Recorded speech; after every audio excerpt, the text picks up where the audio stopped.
Welcome back. This is episode 4 of the Sioux City Show. I'm here with my friend Mike Menke. Mike is the director of what at Lienwaivers? Go ahead and Director of Revenue at Lienwaivers.io. awesome. So what do you guys do there? I mean, this is kind of a half-assed introduction to the whole deal, but if you can just give like kind of a brief overview of what you're doing, that'd be awesome. Sure. We are a software startup right here in Sioux City, Iowa. So pretty cool as far as really kind to grow the technology scene in Sioux City. So real exciting. Cool. So go ahead and what's your background on how did you arrive in Sioux City and specifically in the tech scene in Sioux City?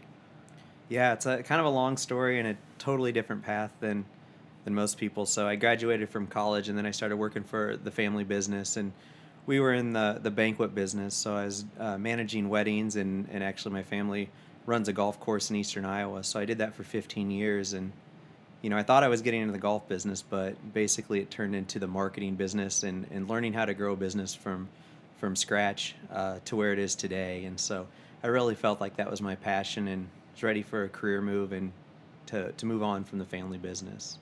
Awesome. So I guess just to fill this in, you and I work together at Chatterkick in Sioux City, doing social media marketing, and that was your first move to Sioux City, correct? Yeah, I really saw that's where the direction of everything was going. Like the way to grow a business was through technology and really, setting up ways to interact with people and have them learn about your brand online. And so I wanted to go work for some of the best people that were doing that at the time. And Chatterkick in Sioux City was on the forefront as far as technology and growing businesses using social. Mm-hmm. So, going from Chatterkick to Lienwaivers was a pretty lateral move, staying in that kind of startup marketing world, I guess, and, lead generation, that kind of stuff, sales. Did you see a big difference going from the golf course, which is, a business that most people can wrap their heads around? It's kind of a straightforward marketing plan for the most part. It's been done.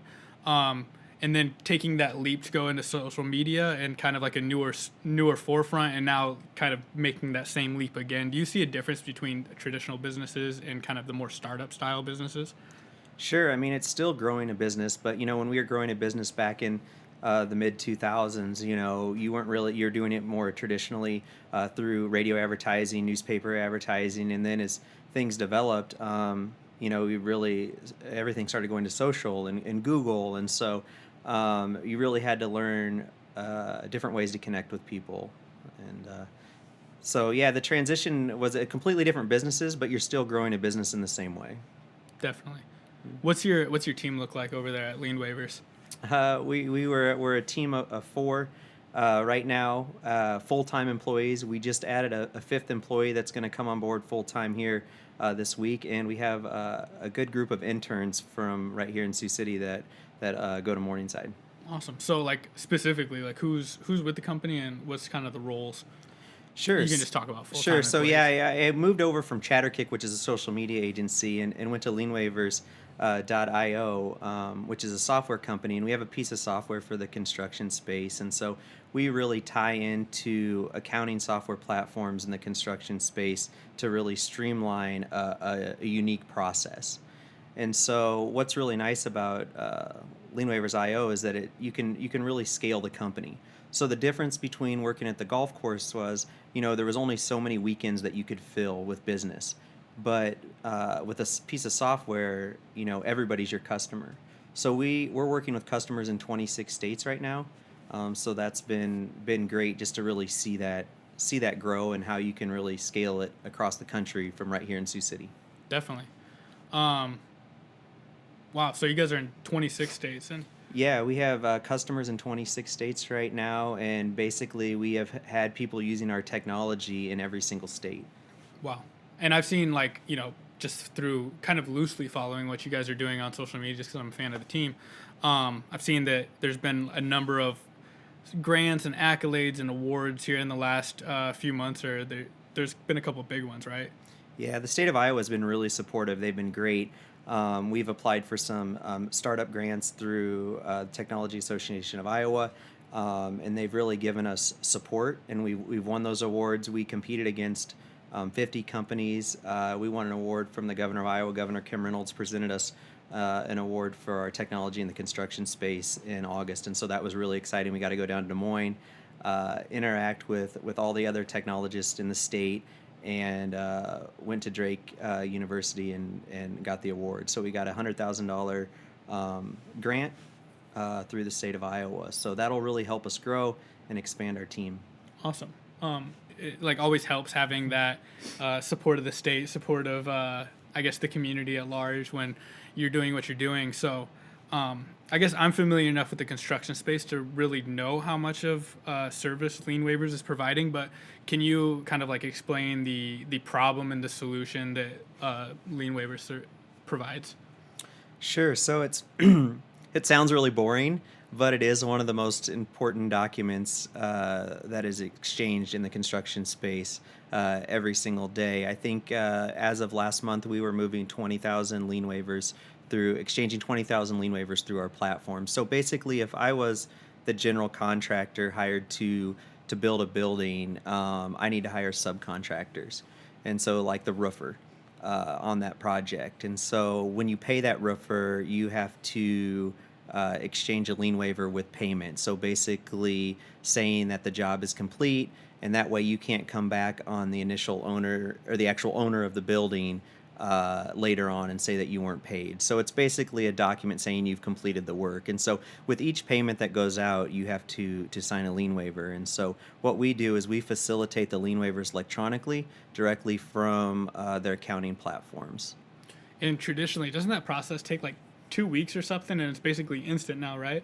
Yeah, so traditionally they were filling these out by hand, mailing them out, waiting for them to come back, and then mailing the check. So it just really slowed up the entire payment process. And you have to find a notary, right? And we it's a lot of times they get notarized, and so the person on the receiving end has to go to the bank or wherever and get that document notarized. And we were the first in the construction space to implement a 24/7 live notary that they can connect to their phone and sign digitally right there on their phone, which is pretty exciting. That's pretty awesome. Like, really.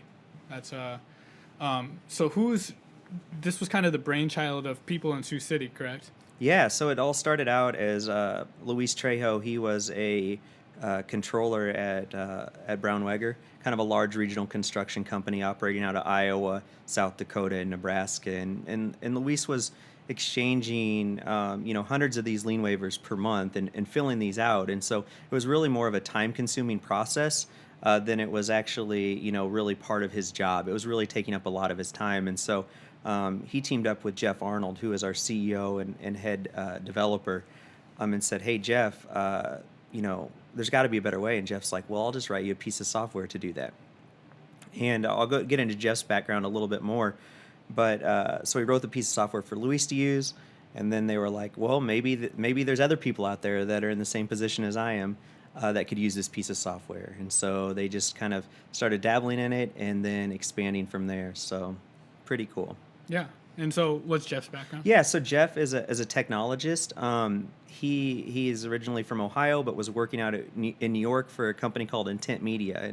And Jeff led a team of 50 engineers, basically a startup to 50 engineers when he left. And they built the technology that really ran Orbitz, the advertising platform behind Orbitz. So that was, and they started that, and it's just going like crazy. And then Jeff met a girl from Iowa, and they moved back to Iowa and decided to start a family.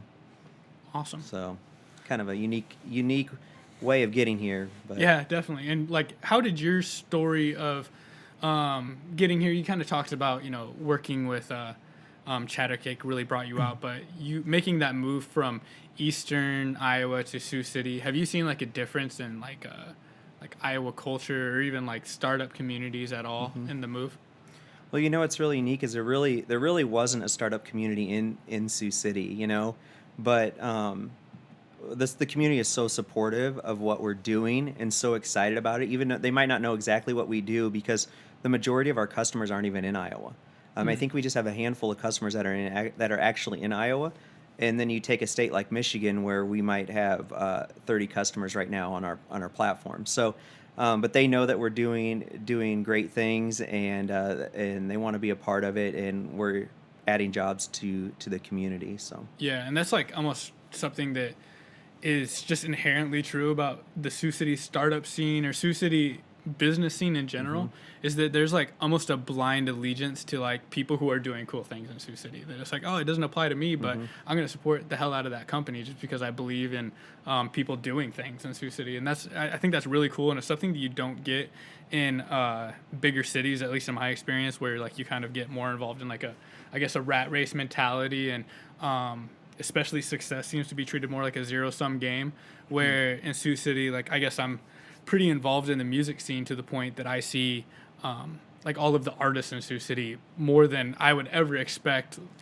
competing musicians, competing with quotations, to be supportive of each other, where like the rock community and the rap community is fully integrated into like this like super supportive group of musicians and performers, and even the venue owners are on the same page of like basically being peers with the musicians who are playing in their bars. And I think it's just like a really special time to be in Sioux City, and it's really cool to see like a business like Lienwaivers really get national success, starting with that local support. for sure, and in Sioux City, it's kind of like I lived in eastern Iowa for a long time, and it's kind of like here on its own little island. Like people kind of forget about it because it's more tied into Nebraska and South Dakota, and they don't realize all the great things that are going on here. And what's funny is my girlfriend, or now fiance, we just got engaged last weekend. She was originally from Sioux City, and then I moved back here to work. And I came home and told her one day that I'm moving to Sioux City to work, and she was just like, "What? Yeah. That's so ironic. That's crazy that you're moving back to Sioux City, to my hometown, to work, and then now she's over here and she's working at Shields." And yeah, it's just crazy. So we're really just trying to get Sioux City, on the map. And then once you start living in the community, all the great things with Hard Rock and all the things that are going on with the downtown area. There's just so many cool things. And then my friends back from eastern Iowa say, "Oh, you live in Sioux City now. What's there to do there?" And I'm like, "You don't even know. I mean, Yeah. Come over here and check it out. There's so many awesome things." And had a couple friends visit over here, and we always have a good time. Yeah, and that's like I've had I got a pretty big family, so people will say the same thing. They're like, "Oh, well, do you want to go to Vegas? Like it's so fun." And I'm like, I have a Hard Rock casino in Sioux City. Like Vegas isn't the most exciting thing to me in the world at this point, because I have like a mini Vegas down the street, and I guess how when you hear about like the Middle East, they'll say something about like people in Iraq, but they're ethnically Kurdish or whatever, and I feel like Sioux City is that for Iowa, where it's like we're in Iowa, but we're like culturally different than the rest of Iowa. For sure. Sioux City's definitely got its own vibe. Even I guess it's kind of in line with Council Bluffs, but definitely different than Iowa City, Cedar Falls, Des Moines even. And I actually really like the Sioux City vibe. It's like a lot more blue collar, work with your hands, get shit done mentality, and I like that.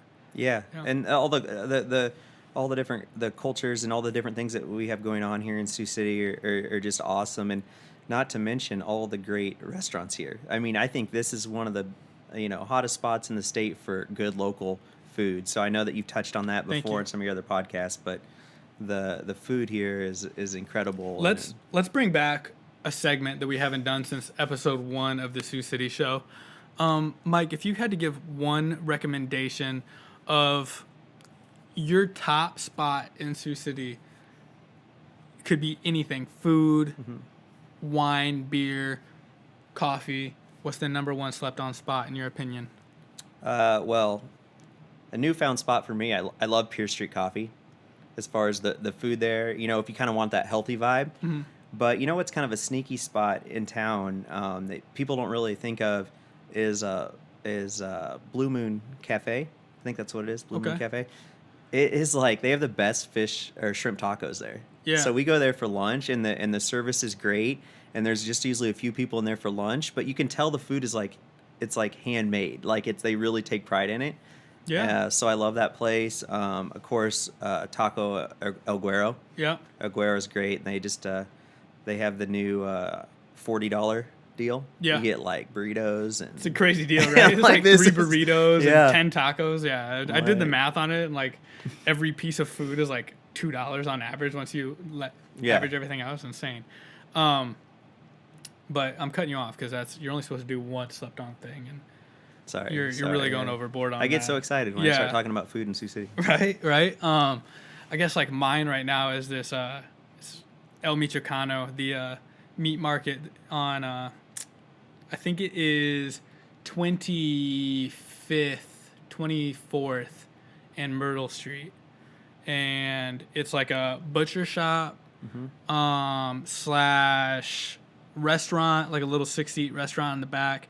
They have unbeatable tortas. Last time, and speaking of which, I can give you recommendations on any Mexican food depending on what type of food you're trying to get. Last time we did this, I gave the La Momia burritos recommendation. This is going to be my official El Michoacano tortas recommendation, and it's just bomb. And it's kind of like in my neighborhood, so if I can buy groceries, I get them from there because like their produce selection and their meat selection like is honestly better than like Hy-Vee's and about 1/5 of the price. So if you're out there and you're thinking, damn, I should get a new spot to buy some meat, get some jalapeno, some limes, and get some great food to go, where should I go? Go to El Michoacano. And this is an unpaid advertisement. Yeah, I mean, that sounds great. You've never steered me wrong. Yeah, since I've known you. I mean, you kind of always got the pulse on what's hot on the food scene in Sioux City. Let me follow up with this Blue Moon. Are you talking about the one that's on Highway 75 right now? I don't know if it's called Blue Moon. It's Half Moon. Yeah, that's what I think. That's what I think Half you're going Moon, for. I'm thinking of the beer. Yeah, know? Half Moon. It's on Highway 75 right down by Pulaski baseball fields. Yeah. Yep. I've been there. I've only had the beer selection, but I can tell you that their Busch Light is second to none. Great. Yeah, Busch Light. I think they have better selection than that. But yeah, I talked to a guy the other day. He works right down the street from there. He's like, "Oh, never been there," and I'm like, "What?" So people don't really know about it, and it's just kind of the one little spot that I thought was good. That's I guess like I live on the northwest side of town now in like the Briarcliff area. So as far as like chain restaurants, there isn't any down there, and it's like really, I guess, like forced me in a good way to like just like go to all locally owned restaurants in Sioux City and really experiment. And it's like actually kind of a bonding experience that me and my girlfriend have. Like, I just saw this new Mexican restaurant opened. Like right now, our next one on our list is the one that used to be. It's in the old Green Gables. I think more recently it was Crazy Bob's Barbecue. Okay. And it was La Compastre, I think, is the name of it, and like that's next on our to-do list. And I've heard good things. Trying to get over there. Yeah. But yeah, I mean, it's like once you get out of that chain environment in Sioux City, it's like Sioux City's food is about second to none. Yeah, stay away from the chains. I mean, I do live over kind of by the chains, and once in a while we go up there, but we really try to seek out different restaurants. And you need to come up with your top 10 list. Didn't you have a couple of years ago? You had a viral top 10 food list in Sioux City. We can't be telling people about that. That's my underground advertising technique. You need to bring that back. He really he had a list, and I'm honestly thinking about doing like a cooking show, like a Food Network style series for Honeywave. Yeah. So I've been toying with the idea of putting out another list, but I'm also trying to like refine my concept on what that food. I'm definitely gonna do a food show. Yeah. But I'm trying to refine what it's gonna look like right now. So I've been holding off, and in the meantime, I've just been doing the slept on selection. Yeah. Yeah. But Sioux City does have the best Mexican food I've ever had, and I was in the Air National Guard for 8 years, so I've lived in different places all over the country for 2 weeks at a time for training, and I've never had a place that compares with like the 7th best spot in Sioux City. So totally agree. Yeah. So how long have you been living in Sioux City now? Be about 2 years, coming on 2 years now. So kind of crazy. Time goes fast. But with the way things with Lienwaivers right now, we're growing so fast, and we just brought on these interns to really help us grow and to help just really make sure our process is efficient when we take on new customers, because we are bringing on a lot of new customers at once right now. And so, yeah, you're just so I go to work and I'm just with those guys all the time, and then that's all I'm thinking about when I get home. And but it's good, it's exciting time for us for sure. So It's like an obsession in the it best way is. possible. Yeah. Yep, it really is. And when I was working at Chatterkick, I obviously knew Luis Trejo, his wife, is the owner of Chatterkick here in Sioux City, and then I had a chance to have lunch with Jeff Arnold, and could just tell right away that how smart he is, and how he knows his stuff. And I just kind of jumped on board on this thing that they already had a great thing started, and Sean Richardson's one of the other co-founders, and just loved those guys, and so knew I wanted to be a part of it. And I didn't even care what they were doing. I didn't even know what kind of software they were. I just knew, I just wanted to be a part of it and start selling it. And so That's awesome. And Yeah. you guys are out of the Springboard co-working lab. So can you kind of like fill in what that is? Yeah, sure. Springboard's really cool. It's just Diane over there. She runs Springboard, and basically it's a co-working space where businesses can just pay a set amount each month, and they can come in there and have access to meeting rooms, the internet, tables. But it really gives you a chance to vibe with like the other businesses that are going on there. So if there's another person that another company that are trying to grow their businesses via email, and have this really good idea, you can like pick up on other ideas and implement that into your business. And so, yeah, it's a cool spot. Mm-hmm. Yeah, and businesses and like even like creative freelancers. Yeah, Can be creative freelancers. setting up shop in there too. Is it you? There's like a graphic designer at least, right, that works in there full time, or? Not right now full time, but that's what's nice about it, is that you can kind of work from home, do your thing, but you still have an office that you can come to. And when you need to get stuff done, or you need to meet with people. Yeah, and I'm not gonna. I don't know if Diane wants us like throwing out the prices of what it costs to be there or whatever, over the air. But I definitely looked at the prices of a co-working office in Minneapolis when I was there last week on Friday, and it was 10 times. No, it was like, looking at the Sioux City price versus the Minneapolis price, it was like unfathomable that anybody could afford the Minneapolis price. Like literally for the Minneapolis price for, a one desk rental there, you could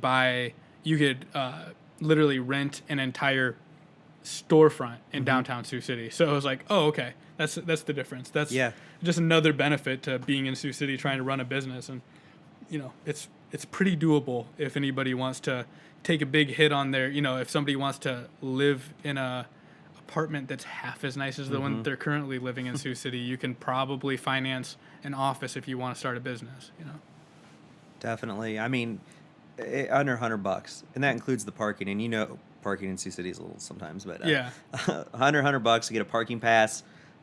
We get access, to everything in the building. Diane's includes coffee. So Diane makes us coffee every morning, so that's kind of nice. And water, she keeps us refreshed, and treats and snacks, and it's just a great space. We bring our dogs. So I have a dog, and then Jeff has a couple dogs. So cool spot to work. Yeah, and if you are, I guess, like if you're a young creative professional and you're listening to this, or any, I guess, young entrepreneur at all, there is a tremendous benefit to being around other people who are also working in a similar space, or even, it doesn't even have to be the same type of industry, but other people who are building a business.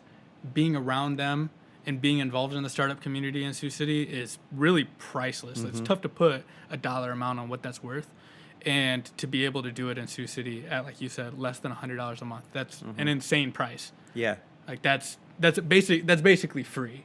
If you really think about it, that's what it's $3 a day. That's go without a Red Bull every day for a month. Yeah. It's great, and what's cool is like, so I don't think I've ever talked to any of our customers face to face. They've never even seen my face. So all the software that we sell is basically through a screen share and through video conferencing, but we don't use the video portion. So what's really cool about it is like you can start a business in Sioux City, and you can sell to people in California. And that's the awesome part about technology right now, is the way that you can scale whatever. You scale your business and grow it. Hmm. So there's no reason why you couldn't start a business in Sioux City and do great things, Yeah. because you don't have to have that main street storefront window anymore. It's just, you just need a great location and great support from the community. Hmm. Yeah, and that goes for like any type of business. You know, you say you don't need a main street location, but like you can even do that, and you can set up online retail now. And I just feel like the incentives to have a business in Sioux City is just insane. Like if you're gonna Yeah. start a business, if anywhere in Iowa you want to start a business, I feel like Sioux City is the spot to do it. Yep. I was involved in the entrepreneurship community in Iowa City, kind of like at the end of my college days, and right after college I was running or helping run a startup company there, and it has a really strong community. There's more of a startup culture and more of a presence in Iowa City than there is here, but with that you also get a lot of fake entrepreneurship, entrepreneurship for show. You get and with bigger successes, I also feel like comes more, when there's more money in the game, there's more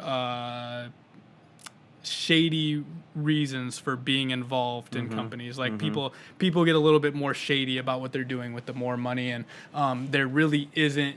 I don't feel like there's like people that are out to scam you in Sioux City to the extent that there is in other communities, which is super nice if you're trying to get involved in something and you don't have to worry about losing your life savings on the investment. No, there's nobody out to. Everybody's here to help you, and it's not easy, Like I sit here and I'm like, oh, we have customers in 26 states and all this, but like we're literally on the phone all day. I mean, I made, I think, over 1,200 phone calls since July, just a cold outreach to people, and that's not fun. But you know what? It's like that's how you build the business and you get it going. And I love hearing that, because I think that so many people who are who have an idea for a tech business are like, oh, I can create a sales funnel, and I can just sit back, automate everything. They see like all these inspirational Facebook videos of funnel coaches and all that stuff, and like hearing that 1,200 cold calls is very important for anybody who's like looking to build a business. Like it is still important to get on the phone, hit the phone, actually do the work on a daily basis. And that's what Jeff, our CEO, he pulled us aside and said, hey, okay, we're making 500 outbound calls a month. We're doing webinars. I do some webinars. That really helps a lot too. And it's like, okay, that's equaling this many customers. How are we going to multiply that and grow the business? So then that's when we started hiring some interns, started training them on how we connect with people and how we convert that into business. And so now, 400 calls a month now is turning into 3,000 calls a month. Okay, so then that's bringing more people into our funnel and our pipeline, and it's also giving these other kids an opportunity to see how we're growing the business and what it's really like to grow a business. It's not about just putting up a website, I mean, the technical side behind the software, and then the technical side behind all the different tools we use. And when I say tools, pieces of software that we use to engage our customers. So there's a lot of behind the scenes to it. That's like really I don't know. I don't think met your interns, but like that is an invaluable education for anybody who's like trying to get started in business, because it is like something that's so glossed over when you read any type of like self-help book, or even like a motivational book. Like you get a authors like say a Tim Ferriss or like a Gary Vee or something like that, where like they can throw out these mantras of like hustle and like automate and 80-20 rules and whatnot, what have you. But like to actually sit in an office and go, okay, Jeff has spent 10 years, 15 years learning how to code and becoming a master of this craft. And now that's creating a situation in which he can create a project from scratch, or a piece of software from scratch. And, Mike has this many years as a background in sales. Luis has this background in accounting. Not one of these people is like started out as like the sexy version of an entrepreneur, where it's like, oh, I have this great idea. I had a $4 million seed round, and now I'm following it up with like a $10 million valuation on my company. Everybody wants to be involved. Before I would ever put out a product, I have enough of a user base and a buzz that I can sell this company for a profit. Like that's such like the Hollywood version of what entrepreneurship looks like. And I think that anybody who is 22 years old and is senior in college and like really starting to look at what the next step is looking at that as like a viable option. And that's like being in the 7th grade, having a game when you score 28 points in basketball and going, well, I'm going to go to the NBA. I don't really have to like worry about hard work anymore. Yeah. No, it's not like that. And I mean, I started from scratch. I mean, I basically, started my life over, took a chance to go over to Lienwaivers and just went back to basically acting as if I was an intern trying to figure out how to grow a business. And we're all in it together. Sean Richardson, he doesn't get enough credit. We haven't talked about him enough too, as he graduated from Morningside and actually had his own app company where he built apps. And so he's really involved in connecting all the pieces to make the marketing technology and the sales technology that we use every day work. So he's an awesome guy too, and one of the co-founders as well. Yeah, and I mean, you've talked about him to me a bit and what his role is, and I don't want to give away like your guys' back-end marketing strategies, because some of those are pretty sweet, and I don't want to give away any secrets, but Sean has had like a big piece in creating basically marketing back-end technology or systems that like if you were to pay another marketing agency to do, like you're saving thousands of dollars by not having to pay those lead dollars to other marketing agencies. Yeah, I mean, what he does is, I mean, if we would outsource that, I mean, that could be upwards of $50,000 a month for the type of work that we get out of. I mean, and then what Jeff does on the technology side, I mean, you can't even put a price on that part of it, but just on the marketing side, the marketing automation is what you call it, or sales automation. Yeah, it just we have a great team here that could be doing big things on their own, but they're ready to take a chance on a startup in Sioux City, and so that's pretty cool. And I'm 27 years old, so I remember I grew up in like kind of the heyday of Gateway in Sioux City, and into the decline, and I was pretty young. I was young in the heyday, and then I was like very aware of the decline of Gateway when it kind of went away, in the area at least, and seeing like what once was, they call it the Silicon Prairie. It was like, when you assemble a team at Gateway to the size they have, you have thousands upon thousands of technology and industry experts and sales experts. Everything that you guys are doing at Lienwaivers, they had on a thousand time scale at Gateway, and now seeing like a resurgence of teams like what you have going on at Lienwaivers, and then even like Sterling Computers in South Dakota at this point is like creating another slept on technology company where they have, I think, a couple hundred employees out there, which is pretty crazy. So it's nice to see like a resurgence of an alternative to like processing or manufacturing industries for, I guess, higher paying jobs in Sioux City. So yeah, it's great to see the groundwork being laid for that, that being rebuilt, and it's pretty cool. Yeah, it's awesome, and I think it's there.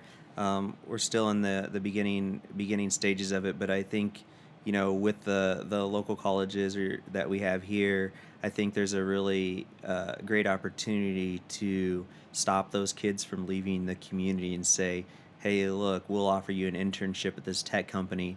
And then once they kind of see what we have going on and they really feel a part of the culture and a part of the team, and that we have a job for them, they might not leave Sioux City. And, the group of kids that we have working right now, interning, I mean, there might possibly be an opportunity for them right when they get out of school. And so that's pretty cool to have that. That is great. And it's like something that's not talked about that often about the importance of companies like Lienwaivers or Chatterkick or Mm-hmm. anything really in that vein is that I'm somebody with a film degree, and prior to Chatterkick existing, there wasn't an opportunity for me in Sioux City Mm-hmm. that wasn't working at a news station, which is a living hell.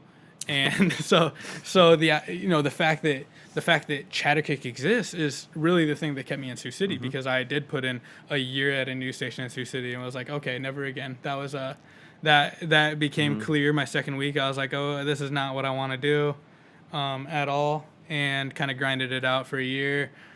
Kept looking at other things that were coming open, nothing. Yeah. Right. Yeah. And then finally, I found Chatterkick and was like, okay, I can Mm-hmm. stay. Like somebody gets what my ideas are for what the future of media looks like. Yeah. And so that was kind of a blessing. And I'm not alone. I'm not the only guy who has a creative degree or even a technology degree. That it's like having an opportunity to work in a cool company, something exciting that you're really passionate about and engaged in post college, where you don't have to go to Chicago, Des Moines, or even Omaha. You don't have to leave Sioux City to like work in a fulfilling career. I think is super important. And in my opinion, the city, local businesses, local schools, I think should be investing in it 10-1 what they are right now. Which I guess speaking of, like Briarcliff puts on Entrepalooza, Yeah. I which think is that's coming up here, isn't it? yeah. That's I think the 22nd, Mm-hmm. something like that. Is like it's like the week of the 22nd. Yeah. I think 17th or something. some people from our team are on like a judging panel for that. I saw something come through. I actually entered swimming with the sharks last night. Nice. That's exciting. Yeah, I pitched them Honeywave Media. Oh So man, good luck. This, yeah. if you guys don't know, Taylor's the best at what he does, and I mean, he had some videos that have gone viral out there, and it's really like cutting edge stuff. So that's I love it, man. I love following what he does on social and everything that you have going on. So Thank you. Just keep very pumping me cool. up. So, Yeah, Honeywave Media. yeah, you're welcome back at any time Yeah. now. Yeah. So I mean, if you have anything else that you want to talk about, we can spit that out. But I know you got places to be, so we can wrap this up if that's. Yeah, we can wrap it up. We just a quick little side thing on Lienwaivers that we didn't touch on is we just announced an integration to a software company in California called Procore. I know that Okay. doesn't mean a lot, but it's pretty cool to see our logo on their website. They're $1 billion software company in the construction space, and the fact that they allowing their customers to use our technology with their software. That's pretty exciting. So as far as what Lienwaivers looks like in the next few years, it's not just about working directly with construction companies, but it's also building relationships and partnerships with other software platforms. So Awesome. I am stoked to see what's next. I am a huge fan of what you guys are doing. I think that it's extremely important for Sioux City as a community to back any effort that is gaining momentum like what you guys are doing. So I encourage anybody, if you're watching this and you're involved in the construction industry at all, take a look at Lienwaivers and see if it's a good fit for your general contracting, subcontracting, whatever business. And tune in next time. Subscribe to us on Apple. Oh, this was. Sit back and relax, because this is the part where I pitch you a few things. So let's hear it. I wanna hear the pitch. anything helps when you're starting a media company like this, and you guys have no idea how much it helps me if you leave reviews on Apple Podcasts. If you're listening to this on Apple Podcasts, if you're listening to this on Stitcher, if you can leave a comment on YouTube, if you can subscribe to my YouTube channel, if you can give me a thumbs up on YouTube, don't give me a thumbs down, please. And like my Facebook page, comment on my Facebook videos that I'm putting out. I know that it seems like a waste of time, and I don't do it probably as much as I should, but it's a huge help. It ultimately saves me like thousands of dollars in advertising by the way that algorithms work, and it helps other people find my content better. I cannot say thank you enough for the people that do. I already have an overwhelming amount of support and good feedback from the community. So I thank you so much for that. But if we can keep this train moving, I really need your guys' help for that. So thank you so much. And again, like us on Apple Podcasts, subscribe on podcasts, subscribe on Stitcher if you have Android, if you're stuck in the early 2000s. Subscribe to the YouTube channel, like us on Facebook. And we don't have a Instagram or a Twitter going yet, but that's coming soon. It's just a pain in the ass, you know how it is. But anyways, until next time, thank you so much. And I'll be back soon.